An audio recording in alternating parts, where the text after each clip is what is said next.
Hello world, it's Austin. Let's talk about being transgender and Christian.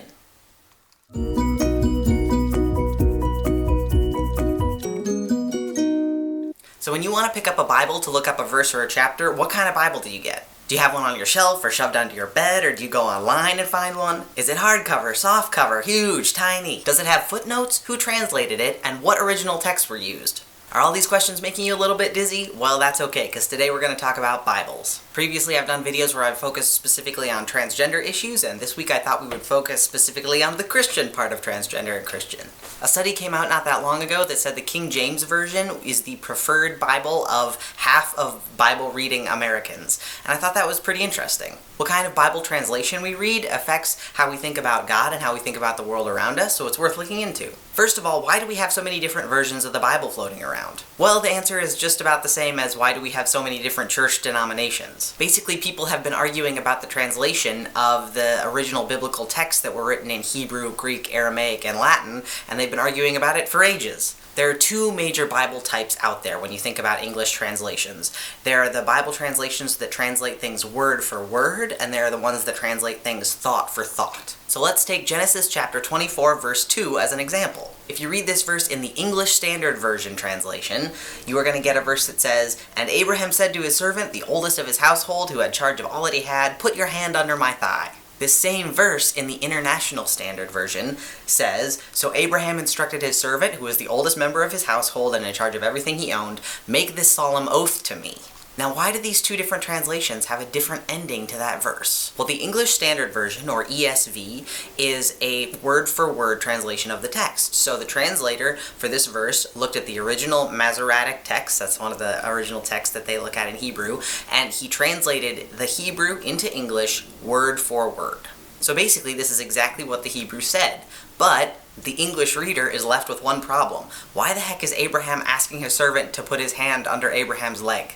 Well, what the second version, the International Standard Version, or ISV, what they have done is the translator looked at this very same text and decided that instead of translating it word for word, the translator was going to look at the text and translate the meaning of that phrase. Biblical scholars of both Christian and Jewish traditions have known for a long time that putting your hand under somebody's thigh in biblical times was the equivalent of raising your right hand to take an oath. So, thinking the reader might be confused by a word-for-word translation of this verse, the translator just put in what it actually meant. They wrote it in thought for thought. Both the word-for-word and the thought-for-thought versions of the translation have their own pros and cons. For instance, in word-for-word translations, you are bound to be confused by some things that are just not explained, some old ways of speaking, or some cultural traditions that you just don't get. In the thought-for-thought versions, on the other hand, you basically have to take the translator's word for it that they know what they're talking about. When I was in seminary, my professor suggested that we all have two versions of the Bible available while we were studying.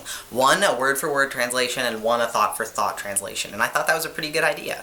Another thing you can do is check out a website like Bible Hub, which I'll link down in the description below, and what you can do there is pull up one specific verse and see it in a whole bunch of different translations at the same time. Now, within those two different types of English translations, there are a whole bunch of variations. For instance, there are some variations that are known as being more gender neutral than others. The New Revised Standard Version, or NRSV Bible, was the first Bible compiled and put together and translated with an eye towards gender neutral language. For instance, when you get to verses in the original Greek of the New Testament that talk about people in the church as the sons of God, the NRSV will look at those same verses and translate it as children of God to more accurately reflect the diverse churches that we have today. So back to the King James Version. It's super easy to understand why people like this. It's poetic and it sounds super old-timey, and a lot of us grew up with the King James Version, and so that's the version that we have memorized. Check out that same verse from Genesis that we read earlier, but in the King James Version. "And Abraham said unto his eldest servant of his house that ruled over all he had, Put, I pray thee, thy hand under my thigh." As you can see here, the King James Version is a word-for-word translation. The KJV was put together by a group of scholars led by King James I of England back in 1611 CE. And it was only the third Bible ever to be translated into English. There were two English translations before King James Bible, but generally they were banned. You were only allowed to read the texts in the original Hebrew, Greek, or Aramaic, or you were allowed to read the Latin version called the Vulgate, which was used in the Catholic Church. But the King James Version we read today is not the same version that was translated in 1611. Since then, there have been 3 big revisions, and over 100,000 changes have been made.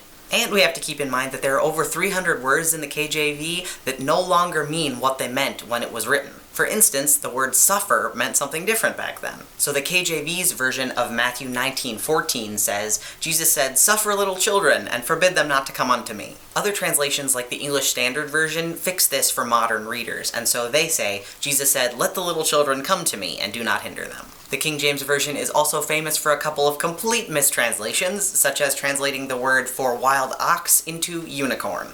But so many of us have this real, visceral heart reaction to the King James Version. I know that, for me, I will never be able to read the Christmas story and read Luke 2:9 and have anything other than the shepherds seeing the angels and being sore afraid.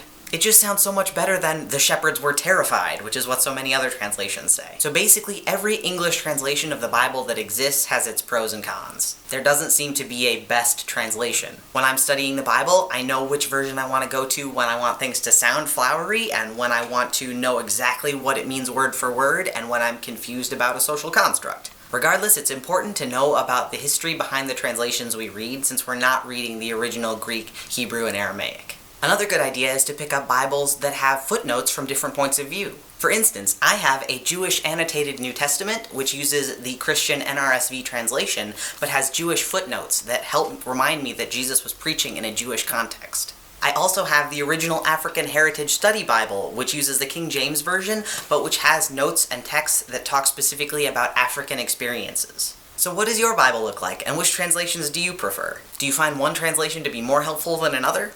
If so, let me know in the comments down below. I'd love to hear your thoughts on this. Also, give me a heads up if you like these intro seminary level videos, and I might make more of them, you never know.